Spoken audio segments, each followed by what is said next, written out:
សួស្តីបងប្អូនទាំងអស់គ្នាថ្ងៃនេះយើងជួបគ្នាម្ដងទៀតហើយខ្ញុំក៏សូមអរគុណដល់អ៊ំប្រុសអ៊ំស្រីនិងអ៊ំខ្លះទៀតមានអាយុដល់79ឬក៏80ឆ្នាំឯណោះនិងបងប្អូនប្រុសស្រីព្រមទាំងក្មួយទាំងអស់ដែលបានខមមិនជួយគាំទ្រនិងលើកទឹកចិត្ត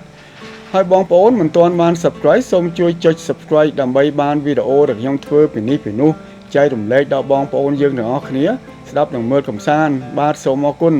ហើយថ្ងៃនេះខ្ញុំលើកយកមករឿងបរិះម្នាក់ដែលវិជ្ជបណ្ឌិតកំពុងតែធ្វើការវះកាត់គាត់ស្រាប់តែស្លាប់អស់មួយរយៈហើយក៏បានទៅជួបព្រះនៅឯឋានសួគ៌ដល់តែត្រឡប់មកវិញក៏បាននិយាយរឿងរបស់គាត់ចែករំលែកដល់គេឯងគ្រប់គ្នាមនុស្សខ្លះស្លាប់គឺស្លាប់ទៅមិនវិលវិញទេតែអ្នកខ្លះស្លាប់ហើយស្រាប់តែរស់ឡើងវិញដែលខ្មែរយើងច្រើនតែនិយាយថាភ្លឹកនោះប៉ុន្តែនៅសហរដ្ឋអាមេរិកគេហៅថា Near Death Experience ដែលមានអក្សរកាត់ថា NED ហើយពេលដែលគាត់ភ្ញាក់ឡើងវិញពួកគាត់ទាំងអស់មានរឿងដ៏វែងអន្លាយរៀបរាប់ឲ្យយើងស្ដាប់ដំណើររឿងនោះពិតជាគួរឲ្យជក់ចិត្តណាស់ដូចជាបរិះជនជាតិអាមេរិកកាំងស្បែកសម្នាក់នេះគាត់បានស្លាប់ហើយស្រាប់តែរស់ឡើងវិញហើយគាត់បានទៅឃើញទេវតានិងភពមួយផ្សេងទៀតដែលគាត់មិនដែលធ្លាប់ឃើញពីមុនមកនោះទេគាត់ឈ្មោះថា Mike McKenzie គាត់កើតនិងធំធាត់នៅទីក្រុង Logan រដ្ឋ California ហើយនៅពេលដែលគាត់រៀបការរួចគាត់បានចាកចេញពីស្រុកកំណើតផ្លាស់ទៅរស់នៅភូមិខាងត្បូងនៃរដ្ឋ California ដើម្បីធ្វើការនៅទីនោះគាត់ធ្វើការនៅក្រុមហ៊ុនលក់ឥដ្ឋនិងក្បឿងដ៏ធំមួយនៅភូមិខាងត្បូងនៃរដ្ឋ California ដោយសារតែគាត់ជាភ្នាក់ងារលក់ដ៏ឆ្នើមនៅក្នុងក្រុមហ៊ុននោះក៏បានផ្ដល់ហាងមួយឲ្យគាត់គ្រប់គ្រងនៅទីក្រុងអាណាហែមរដ្ឋ California ដែររហូតដល់ភរិយាគាត់មានផ្ទៃពោះគាត់ក៏សម្រេចចិត្តត្រឡប់ទៅស្រុកកំណើតវិញគាត់មានកូន4នាក់កូនគាត់ទាំង4នោះជាអ្នកចូលចិត្តលេងកីឡាណាដូចជាលេងបាល់ទាត់និងបាល់បោះហើយគាត់វិញពីដើមឡើយក៏ជាគ្រូបង្វឹកខាងបាល់ទាត់និងបាល់បោះដែរកូនប្រុសច្បងរបស់គាត់បានទទួលអាជ្ញាប័ណ្ណជាអ្នកបច្ចេកវិទ្យាសាស្ត្រ Nuclear នៅមហាវិទ្យាល័យមួយក្នុងរដ្ឋ California ដែលធ្វើឲ្យកូនច្បងនោះបានជួបនឹងគ្រូដណ្ដឹងរបស់គេហើយក៏សម្រេចចិត្តនឹងរៀបការនៅក្នុងព្រះវិហារមួយដែលត្រូវធ្វើឡើងនៅថ្ងៃศุក្រចុងសប្តាហ៍នារដូវក្តៅនេះមុនពេលក្មេងៗចាប់ផ្ដើមចូលរៀនទៅវិញនៅថ្ងៃពុធពី3ថ្ងៃមុនពេលពិធីមង្គលការរបស់កូនច្បងគាត់ពេលថ្ងៃម៉ៃមានសុខភាពល្អធម្មតាគាត់បានលេងបាល់ជាមួយកូនរបស់គាត់ដល់ពេលយប់ថ្ងៃពុធដដែលនោះគាត់ស្រាប់តែមានអាការៈដូចជាមិនសូវស្រួលខ្លួនដូចជាមានអារម្មណ៍ថាគាត់ចង់គ្រុនគាត់ក៏គិតថាឈឺអីក៏ឈឺឲ្យហើយទៅឈឺមុនថ្ងៃកូនរៀបការក៏ល្អម្យ៉ាងដែរជាងឈឺក្នុងថ្ងៃកូនរៀបការហើយគាត់ក៏មិនជាព្រួយបារម្ភច្រើនទេពីព្រោះគិតថាគ្រាន់តែឈឺផ្ដាសាយបន្តិចបន្តួចពេលញ៉ាំថ្នាំទៅគឺបាត់ទៅហើយបន្ទាប់មកនៅថ្ងៃប្រហ័សអាការៈសុខភាពរបស់គាត់មិនបានធូរស្រាលទេពោះរបស់គាត់ចាប់ផ្ដើមឈឺហើយថែមទាំងមានអាការៈរសេះរសោះអស់កម្លាំងប៉ុន្តែគាត់នៅតែមិនបានគិតអ្វីច្រើនដែរហើយនៅថ្ងៃសុក្របន្ទាប់ពីញ៉ាំអាហារពេលល្ងាចជុំគ្នានៅឯសន្តាគារជាមួយញាតិមិត្តបងប្អូនដែលជាភ្ញៀវចូលរួមក្នុងពិធីមង្គលការកូនច្បងរបស់គាត់នៅថ្ងៃស្អែកនោះអ្នកទាំងអស់នោះក៏បានអង្គុយនិយាយគ្នាលេងពីនេះពីនោះហើយគាត់ក៏បានសួរថាតើអ្នកទាំងអស់គ្នាដឹងទេថាខ្ញុំមិនសូវស្រួលខ្លួនទេប៉ុន្តែខ្ញុំមិនអាចឈឺទេព្រោះខ្ញុំចំណាយលុយច្រើនណាស់ក្នុងកម្មវិធីនេះខ្ញុំត្រូវតែស្រង់ដើមយកមកវិញខ្ញុំមិនអោយខាតទេពួកគាត់ទាំងអស់គ្នាក៏ចាប់ផ្ដើមសើចសប្បាយដែលគ្មាននរណាម្នាក់នឹកដល់ថានឹងមានរឿងអ្វីកើតឡើងនៅពេលខាងមុខនោះទេហើយយប់រៀងជ្រៅបន្តិចទៅហើយបងប្អូនខ្លះក៏លាគ្នាទៅបន្ទប់សន្តាគាររៀងខ្លួនទៅហើយគាត់វិញមិនទាន់បានត្រឡប់ទៅផ្ទះវិញទេជាមួយកូនប្រុសគាត់ម្នាក់ទៀតដែលមានចំណេះចេះដឹងបន្តិចបន្តួចខាងវិទ្យាសាស្ត្រនៅបន្តអង្គុយលេងញ៉ាំភេសជ្ជៈជជែកគ្នាពីនេះពីនោះហើយពេលនោះកូនគាត់ក៏ព្យាយាមដេញដោលសួរគាត់ពីអាការៈមុខសញ្ញាដែលគាត់មិនសូវស្រួលខ្លួននោះ គាត់ក៏ប្រាប់កូនគាត់ថាប៉ាប្រហែលជាគ្រុនប្រសាយប៉ុន្តែវាចេះតែឈឺពោះនៅក្រោមផ្សិតរបស់ប៉ាកូនគាត់ក៏ឆ្លើយថាប៉ាឯងប្រហែលជាកើតជំងឺពោះវៀនដុសខ្នែងទេដឹងវាមិនអាចកើតបានទេកូនពីព្រោះបើប៉ាកើតជំងឺពោះវៀនដុសខ្នែងកន្លែងពោះប៉ាមួយដុំហ្នឹងហើមហើយឈឺទៀតប៉ុន្តែពោះប៉ាអត់មានហើមផងគ្រាន់តែឈឺបន្តិចអញ្ចឹងក្រៃលោប៉ាឯងរំភើបពេកទៅដឹងពីព្រោះប៉ាឯងការកូនជាលើកទី1ភ័យផងអផងដែលធ្វើឲ្យប៉ាឯងមានអាការៈក្តៅមុខក្តៅមាត់ឈឺពោះមើលទៅដូចជាមិនសូវស្រួលខ្លួនអញ្ចឹងទេដឹងប៉ុន្តែគាត់បានបដិសេធថាវាមិនបានភ័យរហូតដល់ឈឺនោះទេវាមិនអាចទៅជាអញ្ចឹងទេកូនពេលដែលប៉ារៀបការជាមួយម៉ាក់កូនឯងដែលជាស្ត្រីតែមួយនៅក្នុងបេះដូងរបស់ប៉ារំភើបខ្លាំងជាងនេះទៅទៀតតែមិនដល់ថ្នាក់ទៅជាឈឺដូចអញ្ចឹងនោះទេបន្ទាប់មកអ្នកទាំងពីរត្រឡប់ទៅផ្ទះវិញហើយបែកគ្នាចូលទៅក្នុងបន្ទប់គេងរៀងខ្លួនចំណែកម៉ៃគាត់ក៏បន្តហូបថ្នាំថៃរ៉ាណុលហើយក៏សង្ងំគេងទៅដោយគិតថាគាត់មិនមានកើតអ្វីធ្ងន់ធ្ងរនោះទេប៉ុន្តែដូចជាមិនបានធូរស្រាលសោះហើយដេកក៏មិនលក់ទៀតស្អែកឡើងថ្ងៃសៅរ៍គឺជាថ្ងៃដែលកូនប្រុសរបស់គាត់រៀបការមានភ្ញៀវជាច្រើនបានចូលរួមហើយពិធីមង្គលការរបស់កូនប្រុសច្បងគាត់បានដំណើរការទៅយ៉ាងរលូនរហូតដល់ទីបញ្ចប់ហើយភ្ញៀវក៏ចាប់ផ្ដើមលាត្រឡប់ទៅផ្ទះវិញម្ដងមួយគាត់ខិតខំព្យាយាមតាំងចំហឲ្យរឹងមាំដើម្បីនិយាយអរគុណដល់ភ្ញៀវដែលបានចូលរួមទាំងអស់នោះប៉ុន្តែអាការៈរបស់គាត់កាន់តែអាក្រក់ទៅ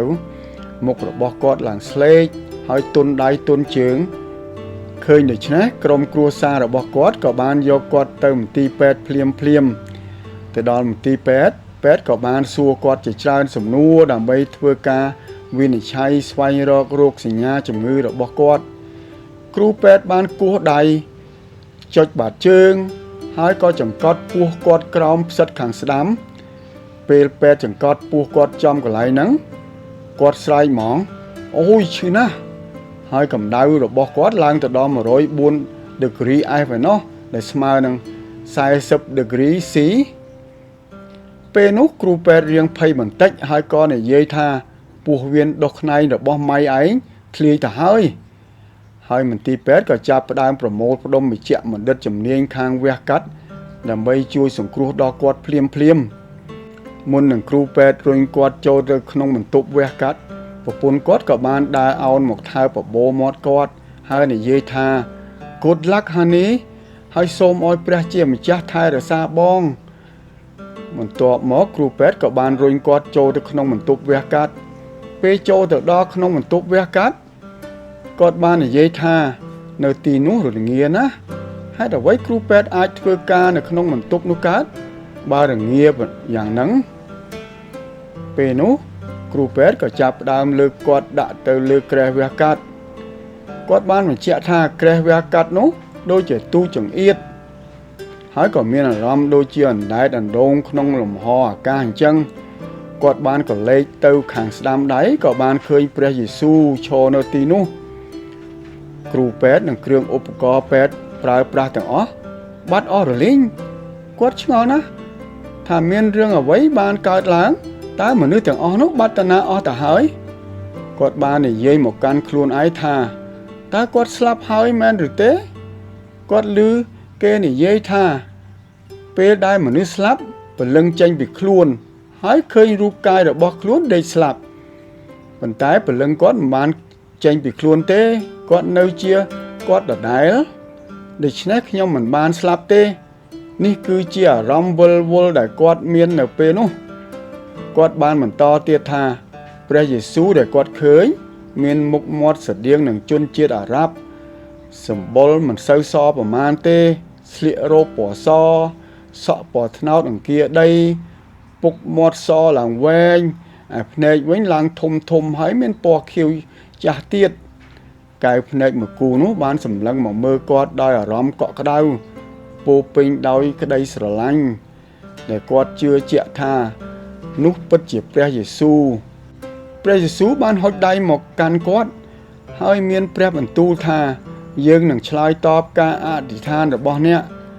ម៉ៃសិញ្ជឹងគិតបន្តិចតើការអធិដ្ឋានអ្វីទៅគាត់មិនចាំទេតែនៅពេលដែលគាត់នៅតូចគាត់ចាំថាគាត់បានអធិដ្ឋានទៅព្រះយេស៊ូវឲ្យនាំគាត់ទៅឋានសួគ៌គាត់ចាំថាជីតារបស់គាត់បានស្លាប់ជីតារបស់គាត់គឺជាអ្នកកាន់សាសនាកាតូលិកពេលពួកគាត់ទៅពិធីបុណ្យសព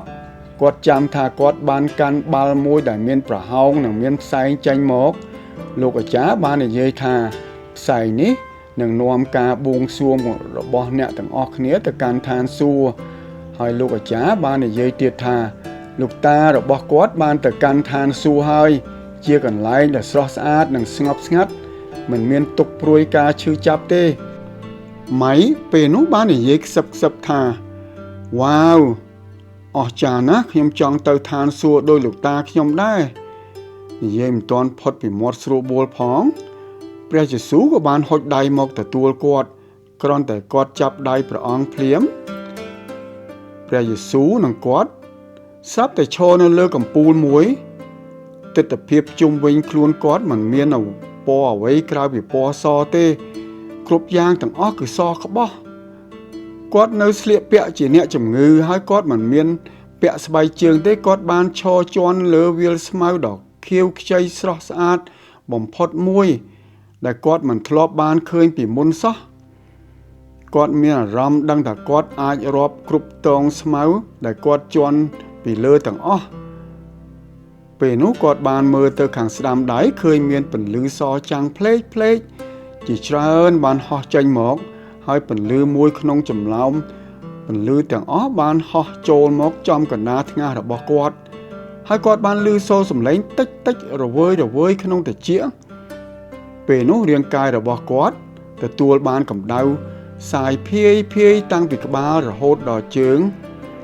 ទិដ្ឋភាពសក្បោះក្នុងលំហបានរសាត់ចេញទៅគាត់បានឃើញវាលផ្កាដ៏ស្រស់ស្អាតផ្កាទាំងនោះមានពណ៌ប្លែកណាស់ដូចជាពណ៌ស្វាយបន្តិចលាយទឹកក្រូចផ្កាឈូកលឿងបន្តិចដែលផ្កាទាំងនោះគាត់មិនធ្លាប់បានឃើញពីមុនមកទេកំពុងតែបក់ទៅមកទៅមុខទៅក្រោយទៅឆ្វេងទៅស្ដាំដោយមិនមានខ្យល់ហាក់បីដូចជាផ្កាទាំងអស់នោះចេះរាំអញ្ចឹងពេលដែលគាត់សម្លឹងមើលចុះទៅក្រោមគាត់បានឃើញទីក្រុងដ៏ធំស្រស់ស្អាតមួយពេលនោះទើបគាត់ដឹងថាក្រោមវាលស្មៅដែលគាត់ជន់ពីលើគឺមានពពកសក្បោះមួយផ្ទាំងហើយក្រោមពពកនោះមានទីក្រុងធំមួយមានដំបូលពណ៌មាសរាងមូលខ្លះតូចខ្លះធំជាច្រើនហើយគាត់បានឃើញកំពូលខ្ពស់ស្រួចមួយហាក់បីដូចជាកំពូលព្រះវិហារដែលខ្ពស់ជាងគេផុសចេញផុតពពកអញ្ចឹងនៅខាងក្រោមទីក្រុងនោះមានចលងភ្នំនិងមានភ្នំដ៏ធំមួយដែលដុះសុទ្ធតែដើមផាញដែលមានរូបរាងល្អឥតខ្ចោះនិងពណ៌បៃតងស្រស់គាត់ក៏បានឃើញព្រះអាទិត្យលិចដ៏ស្រស់ស្អាតបំផុតដែលគាត់មិនដែលបានឃើញពីមុនមកទេពន្លឺព្រះអាទិត្យបានជះពណ៌ដ៏ស្រស់ស្អាតចាំងទៅលើដើមផាញហើយពន្លឺពណ៌សចាំងផ្លេកដែលនៅជុំវិញខ្លួនគាត់បានហោះជុំវិញចលងភ្នំហើយហោះទៅប៉ះដើមផាញហាក់ដូចជាពន្លឺក្របពេជ្រចាំងផ្លេកទុំលើដើមផាញអញ្ចឹងហោះទៅវិញទៅមកចាំងពន្លឺព្រាកពាសពេញលំហអាកាសទិដ្ឋភាពដ៏ស្រស់ស្អាតមួយនេះធ្វើឲ្យគាត់ចងចាំមិនអាចបំភ្លេចបានព្រះយេស៊ូវបានប្រាប់គាត់ថាពន្លឺទាំងអស់នោះគឺជា the glory of the Lord ដែលយើងហៅថាសេរីរុងរឿងរបស់ព្រះអង្គម្ចាស់ពេលឮព្រះបន្ទូលរបស់ព្រះយេស៊ូវដូច្នេះគាត់ស្រាប់តែទន់ជង្គង់ចុះពេលដែលគាត់បើកភ្នែកមកវិញគាត់បានឃើញគ្រូពេទ្យពាក់ស្បៃរុំក្បាលដែលជាសម្លៀកបំពាក់ក្នុងបន្ទប់វះកាត់បានសួរគាត់ថាតើអ្នកឯងចាំឈ្មោះខ្លួនឯងទេគាត់ព្យាយាមនិយាយទាំងស្ងួតបំពង់កខ្ញុំឈ្មោះម៉ៃគ្រូពេទ្យតបវិញថាអូ good តើអ្នកដឹងថាអ្នកនៅកន្លែងណាទេគាត់រៀងភាំងបន្តិចហើយមើលជុំវិញខ្លួនឯណាព្រះឯណាឋានសួគ៌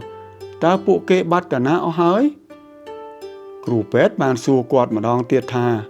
តែអ្នកដឹងថានៅទីណាទេម៉ៃក៏ទាញអារម្មណ៍របស់គាត់ត្រឡប់មកវិញ